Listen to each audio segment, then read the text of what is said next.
Welcome to day one of our Camel Training mini-series where we, Tara and Russell, teach short, insightful camel training lessons to help you get started with the Camel Connection Trust-Based Camel Training, which is our signature camel training method designed to tap into the camel psychology so that you can better understand the camel. In this episode, day one, we are talking about the absolute first thing you should do before starting any physical training. That's right.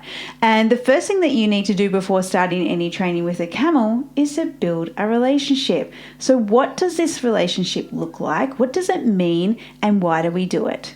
This is a really good topic because it's the whole basis of what we're doing with our animals and how we work with them is the relationship side of things. I remember looking at it very simply at first, and I still do. They're a large animal. Okay, they're a really large animal. I remember this from the beginning, thinking, "Wow, how big is that camel?" You know, and I could see my metals camels, and they were fully grown tracking camels, and they were huge. And I just thought, how are you going to do this? They're not a dog. But more to the point was, I want to be friends with these animals. I don't want to make an enemy of these animals. I don't want them to think that I'm going to hurt them in any way. I want them to trust me. I want them to like me because they are a big animal. And also I wanted that relationship anyway.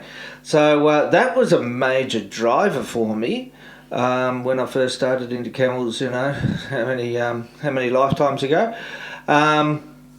And that was that I wanted them to really trust me, and so that there was no reason whatsoever for them to lash out and try to hurt me. Out of defence, naturally. Well, I didn't know that at the time. Okay, so when I'm thinking at starting, you know, with working with camels, if you're in that position again, what I didn't know is about the fear factor and all that sort of stuff, which we can talk about later. And I suppose what you also didn't know, which we know now and we teach endlessly, is that camels are actually wired for connection.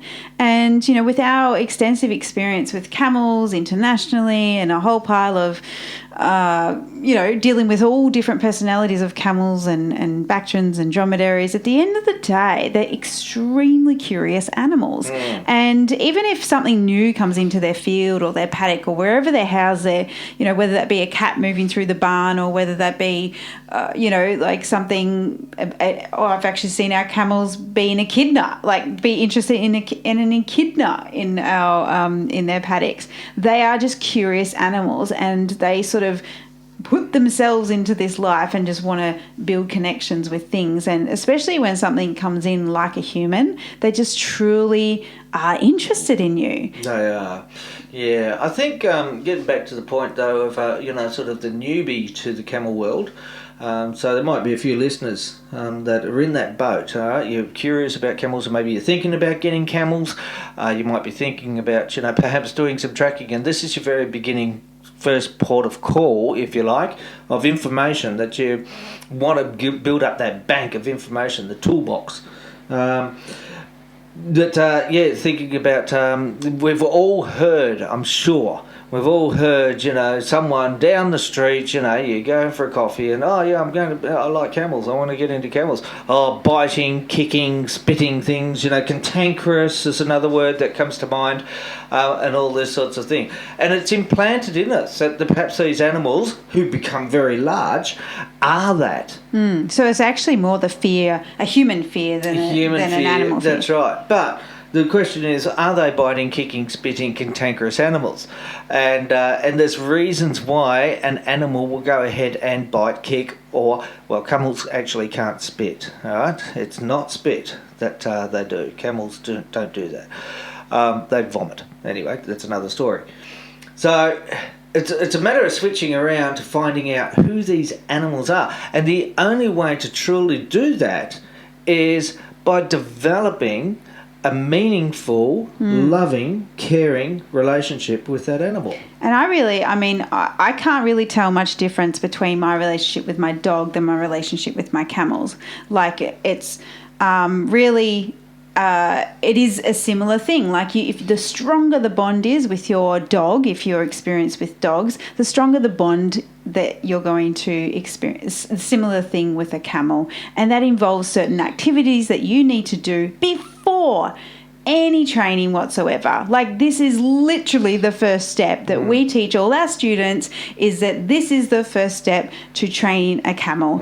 And it is not teaching them to sit or getting a halter on for the first time. It's just a clean. How do we do this? That's the big question, is how do we do this, knowing full well that they're a big, strong animal and their thinking is different to that of a horse or a cow or any other sort of animal. Okay, they're a camel and they think like a camel. And so, most of what we do actually is teaching people how they actually think and why they think certain things and the reasons of their actions because of their knowledge and their thinking processes.